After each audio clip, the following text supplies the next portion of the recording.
Philip Cornelius Johnson lahir 8 Juli 1906 dan meninggal 25 Januari 2005 pada umur 98 tahun, adalah seorang arsitek Amerika.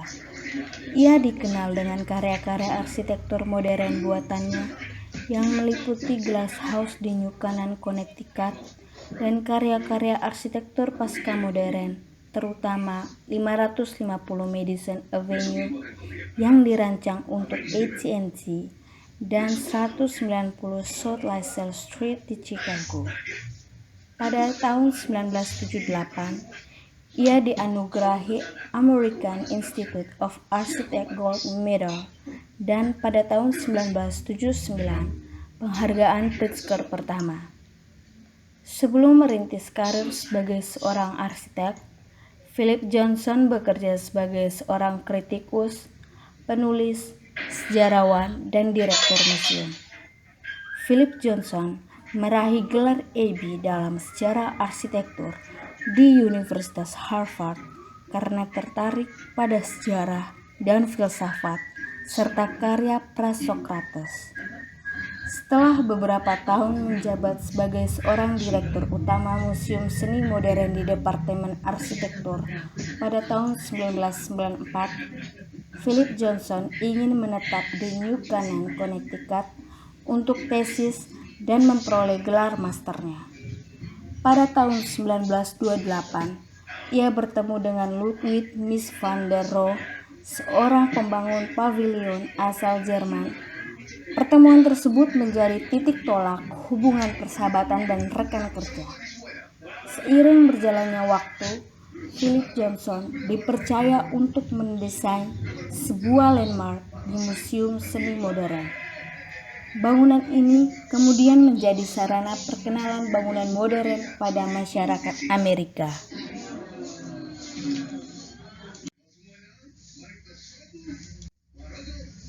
Assalamualaikum warahmatullahi wabarakatuh. Nama saya Dian Ayu Kusumawati, NPM 04/2019 1.03300. Di sini saya akan menjelaskan tentang ciri khas arsitektur dan metode perancangan. Yang pertama yaitu ciri khas arsitektur.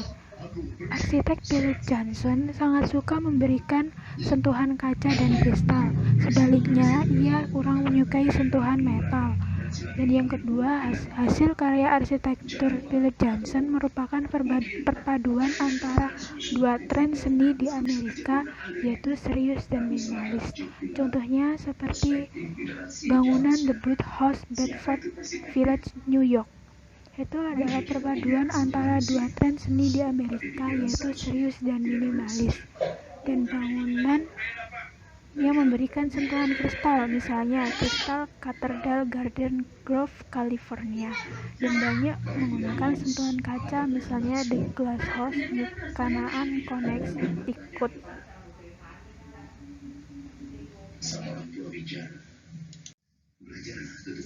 Dan selanjutnya yaitu metode perancangan.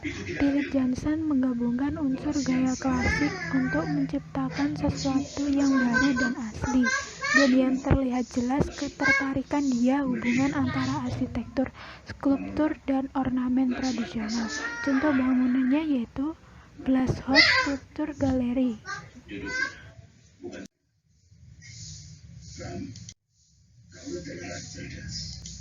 Hasil karya arsitek Philip Johnson ada banyak, tapi cuma kami tampilkan 4 yang melambangkan dan membuat arsitek tersebut dikenal di mancanegara, yaitu Johnson House at Cambridge, menamakan The Arch Street House yang berletakkan di Cambridge, Massachusetts pada tahun 1902 sampai 1943.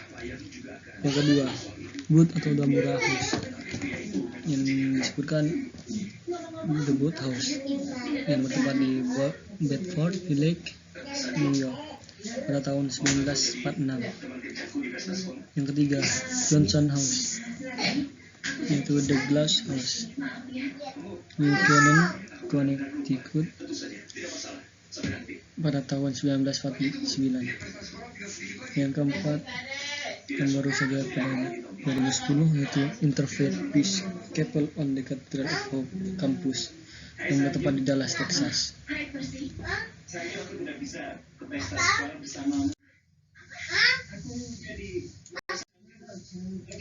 Materi selanjutnya yaitu menjelaskan tentang gambaran umum objek yang akan dianalisa. Di sini kita memilih The Glass House. The Glass House selesai pada tahun 1949. Rumah kaca adalah desain pertama yang dibangun Johnson di properti itu. Rumah satu lantai ini memiliki lebaran kaca setinggi 5,5 meter di antara sela-sela baja hitam dan balok H-beam yang menahan kaca di bangunan ini. Meskipun demikian, masih banyak fitur yang berkontribusi pada keindahan rumah. Panel kaca bening menciptakan serangkaian refleksi yang hidup, termasuk pohon-pohon di sekitarnya. Interior rumah kaca sepenuhnya terbuka keluar kecuali untuk struktur batu bata silinder dengan pintu masuk ke kamar mandi di satu sisi dan perapian di sisi lain. Tinggi lantai ke langit-langit adalah 10,5 kaki dan struktur silinder bata menjorok dari atas. Lantainya juga terbuat dari bata merah yang diletakkan dalam pola herringbone dan diangkat 10 inci dari permukaan tanah. Satu-satunya sisi lain di rumah ini selain kamar mandi adalah dengan adanya lemari bawah dan rak buku, membuat rumah menjadi ruang terbuka. Ruang tamu ini terhubung ke rumah kaca dengan jalan batu yang terletak di atas halaman luas yang ada di sekitarnya. Penggunaan struktur batu bata yang kuat, kontras dengan cahaya ekstrim, dan transparansi yang diekspresikan di rumah kaca. Keindahan dalam komposisinya bersama dengan lanskap bergulir dan dengan garis-garis rumah kaca dan bangunan-bangunan lain dengan mulus berpadu dengan garis-garis cakrawala dan lanskap sekitarnya. Dan yang kedua yaitu konsep The Glass House. Konsep dari The Glass House bisa dikatakan turunan dari Van Wert House karya Mies van der Rohe. Dengan penggunaan material kaca, The Glass House wujud dari struktur minimal, geometri, proporsi, dan efek transparansi dan refleksi. Proporsi dari The Glass House sendiri menggunakan proporsi golden ratio, di mana bangunan tersebut hanya berbentuk kotak atau kubus dan dinding bangunan tersebut terbuat dari kaca bening. Dimaksudkan agar orang dari dalam bangunan tersebut dapat melihat view di luar bangunan yang merupakan panorama landscape yang hijau. Dan yang terakhir yaitu sketsa ide. Ide bentuk dari bangunan The Glass House memaksimalkan pada bentuk landscape yang ada pada set tersebut. Perpaduan antara baja dan kaca membuat bentuk bangunan menjadi lebih modern dan minimalis, dengan mewujudkan karya kontemporer pada alam terbuka pada dasarnya. Selain itu, pemanfaatan ruang terbuka hijau dari set landscape untuk bangunan tersebut.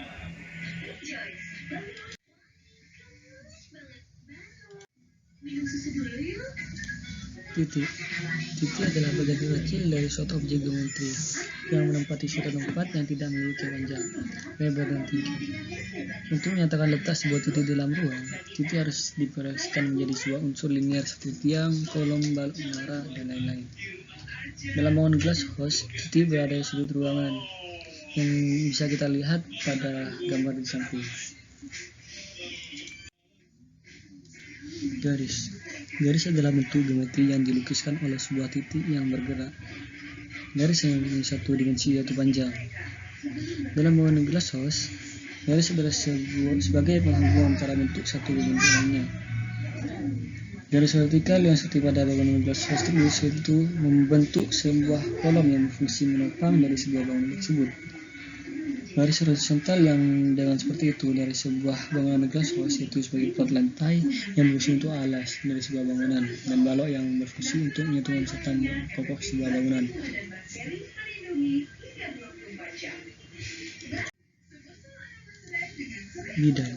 Bidang adalah permukaan datar dan dua dimensi. Sebuah bidang adalah analog dua dimensi dari titik, garis, dan ruang. Bidang pada sebuah bangunan The Glass House ialah membentuk persegi panjang dengan didominasi pada sebuah sisinya.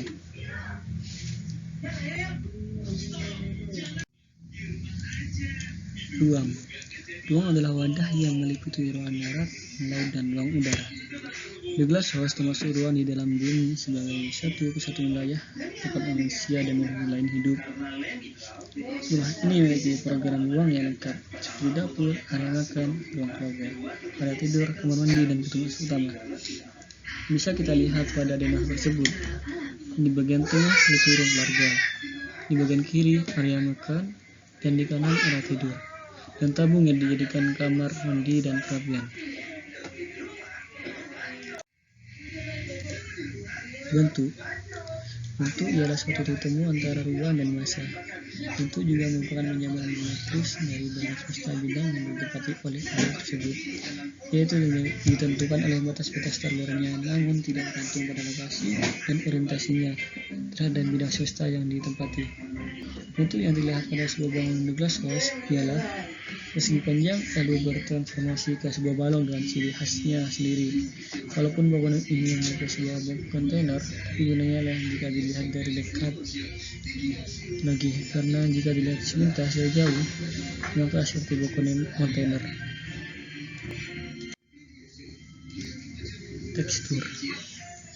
Tekstur adalah kualitas tertentu suatu permukaan yang timbul sebagai akibat dari struktur tiga dimensi, dan juga merupakan unsur rupa yang menunjukkan rasa permukaan bahan yang sengaja dibuat dan dihadirkan dalam susunan untuk mencapai bentuk rupa, sebagai usaha untuk memberikan rasa karakter pada permukaan bidang, pada perwajahan bentuk, pada struktur secara nyata atau semu.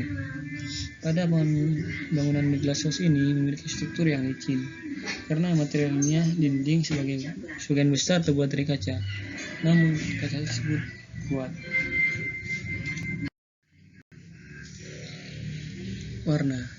Warna adalah spektrum tertentu yang terdapat dalam suatu cahaya sempurna atau berwarna putih. Identitas suatu warna ditentukan panjang gelombang cahaya tersebut. Warna adalah intensitas dan nilai pada permukaan bentuk. Pada bangunan The Glass House ini memiliki warna yang dominan, memberikan kesan elegan pada setiap sisi bangunannya. Warna yang terpandang pada sebuah bangunan The Glass House ialah transparannya yang menjadikan kesan sangat berbeda dari bangunan-bangunan pada umumnya, yaitu tembus pandang yang menunjukkan pandangan sekitar tanpa harus keluar dari bangunan untuk memandang keadaan sekitar, lalu digabung dengan area dengan warna gelap, maka memberikan kesan yang begitu menawan.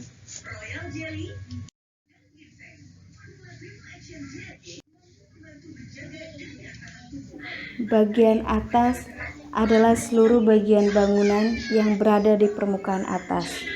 Terdiri dari elemen distribusi beban bangunan seperti atap tenda atau tendak, rangka atap, dan penutup atap. Rumah The Glass House ini menggunakan atap datar dengan bahan metal. Bagian tengah atau bagian kaku pada bangunan adalah pusat penopang sebuah bangunan yang tidak mengalami perubahan bentuk yang cukup besar apabila mengalami gaya akibat beban-beban. Bagian tengah terdiri dari dinding transparan, kolom terbuka ruangan yaitu pintu dan jendela. Bagian bawah adalah struktur bangunan yang menjadi rangkaian utama sebuah bangunan, terdiri dari lantai fondasi, baja hitam, dan balok hashtag.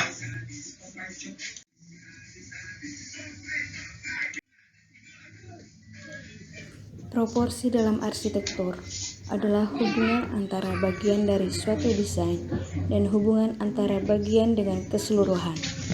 Proporsi yang digunakan Philip Johnson yaitu Golden Ratio. Golden Ratio adalah rasio antara dua bagian dari sebuah garis atau dua buah ukuran, di mana bagian yang lebih kecil dan besar sama dengan perbandingan yang besar terhadap keseluruhannya.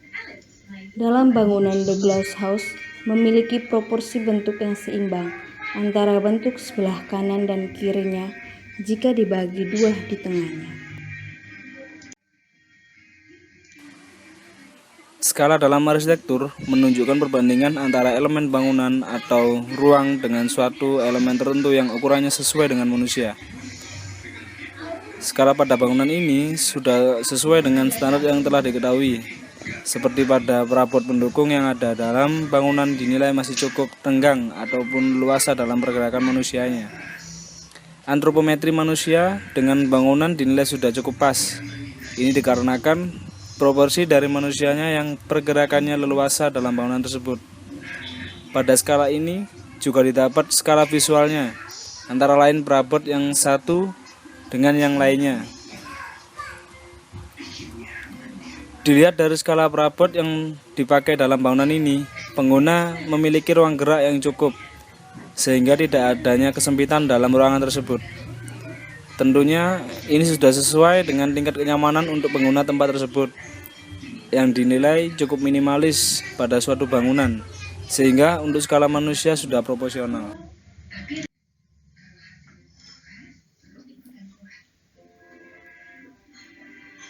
3. Keseimbangan. The glass house memiliki bentuk yang simetris, terdiri dari bentuk persegi dan persegi panjang. Sekelilingnya diberikan sentuhan kaca. The glass house memiliki perpaduan warna yang selaras atau kontras. Bangunan The glass house memiliki bentuk ukuran yang seimbang. Tekstur yang dimiliki bangunan The glass house memberikan kesan elegan dan permukaan yang licin dan mengkilat karena kaca tersebut.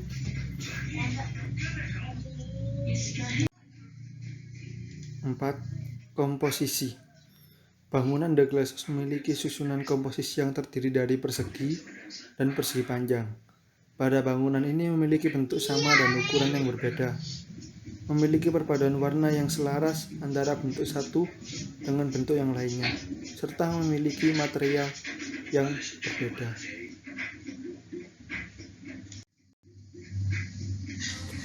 Kesatuan. Dapat dilihat unity yang ditonjolkan dari bangunan ini dengan penggunaan material kolom H-beam dengan bentuk persegi yang memiliki pengulangan. Penggunaan warna yang soft dalam desain membuat kesatuan dengan alam sekitar. Pola balok dinilai menonjol pada bangunan ini, dari bentuk hingga materialnya. Memiliki gaya modern dalam desain arsitektur sehingga mencerminkan unity yang tegas. Pada ruang dalam pola kesatuannya ada di pola lantai. Penggunaan lantai batu alam yang berbentuk zigzag.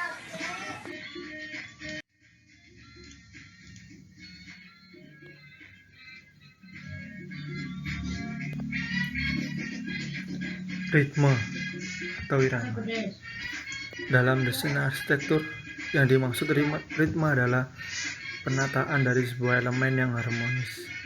Elemen ini pun bisa bervariasi mulai dari bentuk, warna, hingga perabot dan dekor ruangan. Prinsip ritme dalam desain arsitektur sendiri menjadi dua jenis ritme. Pertama dari ritme statis. Dalam desain arsitektur, ritme statis merupakan pengulangan dengan pola yang sama dan konsisten. Contoh dalam warna misalnya, coklat tua, hitam, coklat muda. Penerapan lain dalam desain arsitektur bisa seperti penataan perabot kursi, meja, dan seterusnya. Ritme yang seimbang memperlihatkan pengulangan ritme pada bangunan The Glass House tersebut, yaitu terlihat jelas dari setiap sisi dan penataan sebuah kaca tersebut. Elemen lainnya ialah tentang interior dan eksterior sama-sama terpandang ritme pengulangannya.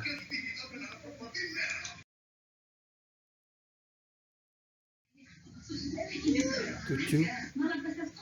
Penekanan kontras atau point of interest. Dalam penekanan warna, bangunan The Glass House menekankan warna yang elegan seperti warna coklat tua, hitam, coklat muda. Memiliki kontras warna yang tidak terlalu cerah atau terang, cenderung gelap. Pada bangunan ini menekankan aksen dinding kaca di sekitarnya. Memiliki warna yang selaras dengan alam di sekitarnya, sehingga menciptakan kesan menarik jika melihat bangunan ini. Bangunan dominan dindingnya terbuat dari kaca.